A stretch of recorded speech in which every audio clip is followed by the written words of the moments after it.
Welcome to the Key Chapters of the Bible podcast. This is a daily podcast that's going through the key chapters of God's Word.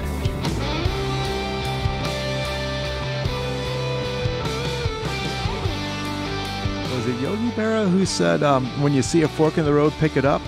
Maybe it was, but I'm not really sure that's good advice for pretty much anything, especially when making decisions. Challenge is, life is full of decisions, and a wise person learns the ways of walking with God down the road of life so that when we do come to forks in the road, we have a pretty good idea of which way to go.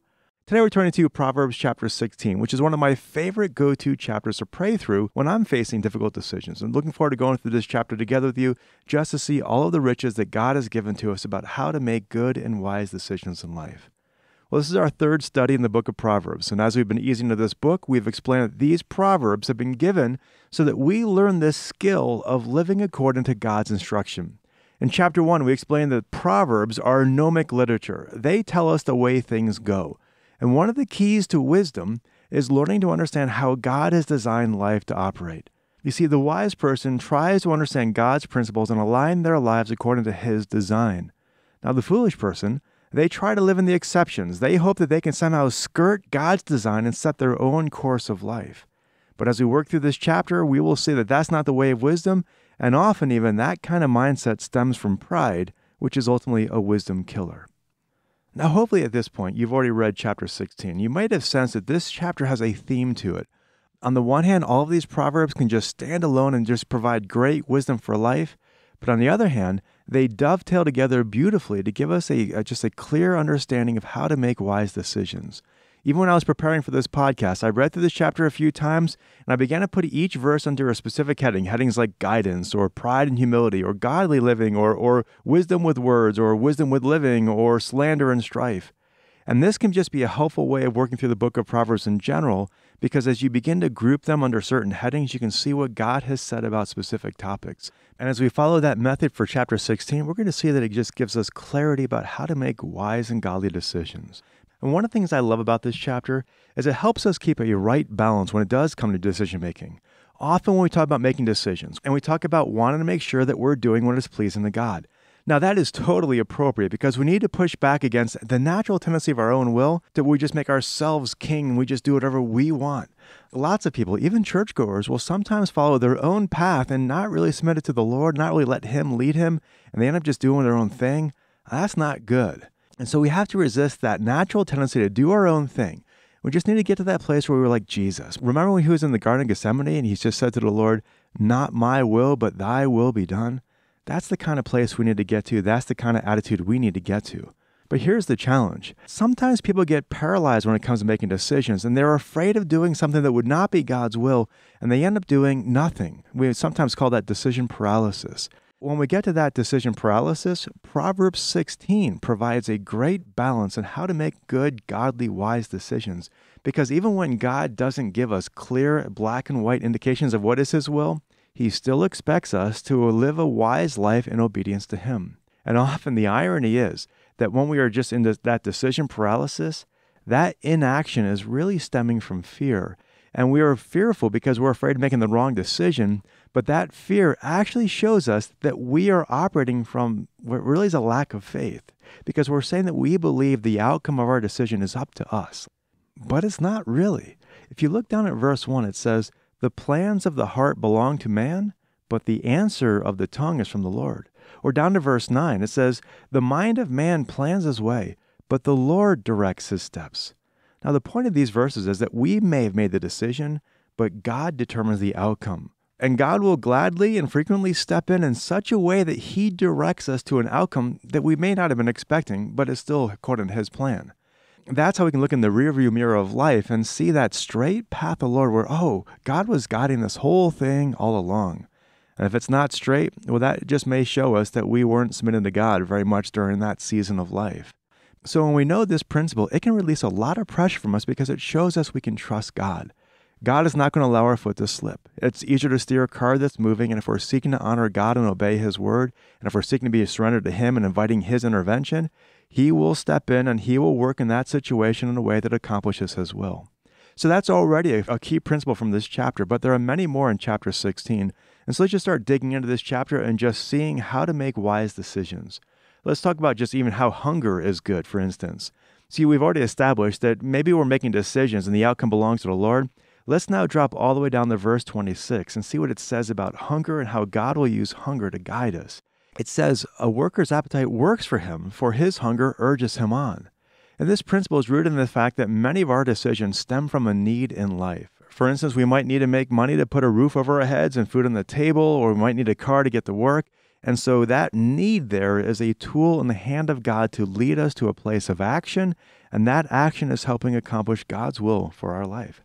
Now, sometimes we might be discouraged by these needs. We might say, well, man, my situation is so difficult right now.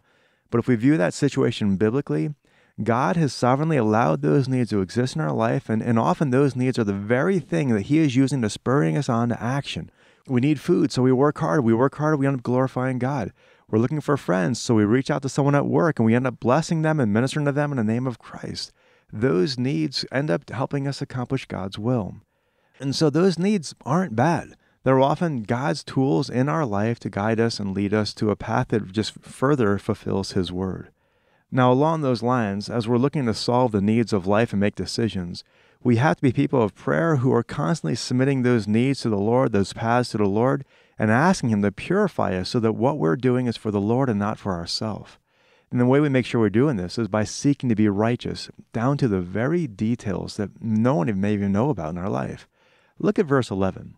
Verse 11 says, a just balance and scales belong to the Lord. All the weights of the bag are His concern. And now, on the one hand, this verse is saying that we shouldn't cheat people. That's just a great principle in general. God's will and God's provision never requires us to cheat people or be dishonest. But verse 11 also says, all the weights of the bag are His concern. All of the weights. Now, when you think about what this is, back in those ancient days, they'd have those ancient scales with those two dishes that would be balanced on either side, and you would put a hunk of metal or a hunk of rock on one side. That was the weight, and then you would balance that out with a piece of like meat or grain or something, and when they got balanced and level, you knew how much that meat would weigh or the grain would weigh or something like that. But here's the thing. You could take those weights and just mislabel them. Maybe it wasn't really 12 ounces. Maybe it was really 11 ounces. Or maybe it wasn't 5 ounces. It was really 4 ounces. And you could cheat people in a way that they would never know because they would never be able to just check those weights. Well, God was not cool with that. He was never okay with people cheating others. And here we're seeing that all of the weights matter to God. Not just the big ones, not the heavy ones, but just going through all of those weights and shaving off a little here, a little here. All of that is against God's will for our life. And a part of making good decisions is just being righteous and seeking God to bring righteousness into every detail so that He is glorified through and through. And so that's what you see in verse 8. Better is a little with righteousness than great income with injustice. Or in verse 17, the high way of the upright is to depart from evil. He who watches his way preserves his life.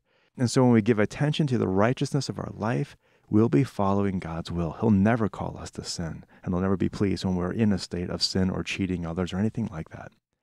Another thing we need to learn is that we need to let the Lord provide clarification if we're making a bad decision or pursuing the wrong path. You see, as we're just going through these decisions we have to make, we might be doing something and not realizing that we're now heading towards a path that's going to end up hurting us. For instance, in verse 25, it says, there is a way which seems right to a man, but its end is the way of death. And if we're a people of prayer, we might be heading down this course of life, submitting it to the Lord, and He just kind of shows us and is like, look where this is going. Look where this is going to take you to. And we realize, this is not a path that's leading to a good place. Maybe it's a relationship that's not heading in the right direction. Maybe it's a business pursuit that's not leading to righteousness. Maybe it's something else that won't lead us to a place where God is being glorified. Well, when God shows that to us, we need to get off that path fast. Sometimes it just might be a slight adjustment in life. Sometimes it might be a major life course correction. But again, it's easier to steer a car that's moving, and when we're submitting to the Lord, when He shows us this path is leading in the wrong direction, let's get back to a path of righteousness. Another thing we have to be always watching out for is our pride. And this is just a decision killer, as we just see in this chapter here. Now, James 4:6 says that God is opposed to the proud, but gives grace to the humble. And if we want God to be opposed to us, let's just be prideful. If we want His grace and His help, let's be humble. And this ties into, if you look at verse 18.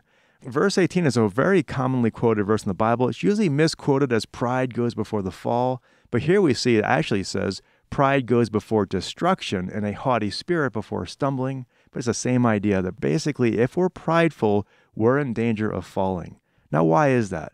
And that's because the person who's prideful is not checking the Lord and not seeing, oh, this way ends in death, or not seeing the pitfalls are coming this way. The prideful person doesn't believe there are really any threats they can't overcome.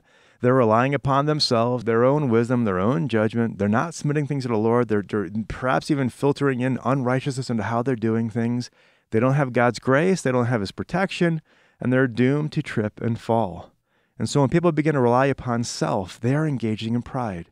Now, what does this look like? Well, in many ways, it's not just the person who's just flat out arrogant, but it's just anyone who is just thinking, well, they can't fall, that they're relying upon themselves, or maybe they're just even focusing on themselves and not really thinking about Christ and how to glorify Him, or maybe they're fearful or they're insecure and they're just trusting themselves. All of that are just different ways of pride being manifested in a person's life, and that kind of thinking leads to a dangerous course of action. And so what we need to do is just prayerfully be bringing all this before the Lord, asking the Lord to crucify ourselves, our own trust in ourselves, our own fear about what we're going to do to mess things on up, and just bring all that before the Lord and let Him lead us and go before us and guide us. Well, as we continue on in chapter 16, another obvious key to making wise decisions is just pursuing wisdom in general. Now, we mentioned from chapter 1 that when wisdom calls out in the streets in chapter 1, she warns that you just can't flip wisdom on like a switch where you're just pursuing unrighteousness and foolishness all the time, all your life, and suddenly just, I'm just going to be wise today. You can't do that. You're either on the path that pursues wisdom or a path that pursues folly. There is no in between. And so in verse 16 of chapter 16, it says, how much better is it to get wisdom than gold, and to get understanding is to be chosen above silver. Down in verse 22, where it says, understanding is a fountain of life to the one who has it, but the discipline of fools is folly. And these verses just continue to show us the value of pursuing biblical wisdom. It's better than gold. It is a fountain of life. And as we pursue it, God will provide it. We see that from James chapter 1. Well, now, how do we know if God is providing us wisdom? Well, a great barometer for wisdom is wise words.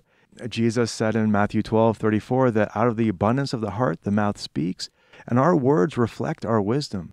So if you look at verse 23 of this chapter, it says, the heart of the wise instructs his mouth and adds persuasiveness to his lips. Basically, when we're wise, we're going to have a wise speech. It's kind of the same idea of Proverbs 15:2, which says the tongue of the wise makes knowledge acceptable. Or down in verse 21 of this chapter here, sweetness of speech increases persuasiveness. Wise words can even be healing to the bones in verse 23. And so we can just see here that a barometer of our wisdom is wise words. But foolish words are the exact opposite. They are just the overflow of a foolish man. And so in verse 27, a foolish person's words are like a scorching fire. In verse 28, he spreads strife and slander among friends. In verse 29, he can even lead people down a path of his folly. And so if we are inciting tensions or spreading slander or tempting people to be led astray from following the Lord, we can be certain that we are not doing something that God is calling us to do. That is a path that we should be repenting of and returning back to a path of righteousness. And so as we wrap up our time together today, I would encourage you to pick one of these Proverbs here and just memorize it. Maybe the ones we covered today or just one of the other ones. There's so many great Proverbs in this chapter, more that we could really cover. But memorize it and letting God then apply that proverb in that wise way into your life. Well, I hope you have a great time memorizing some of these verses for life. We'll catch you tomorrow. Have a great day and God bless.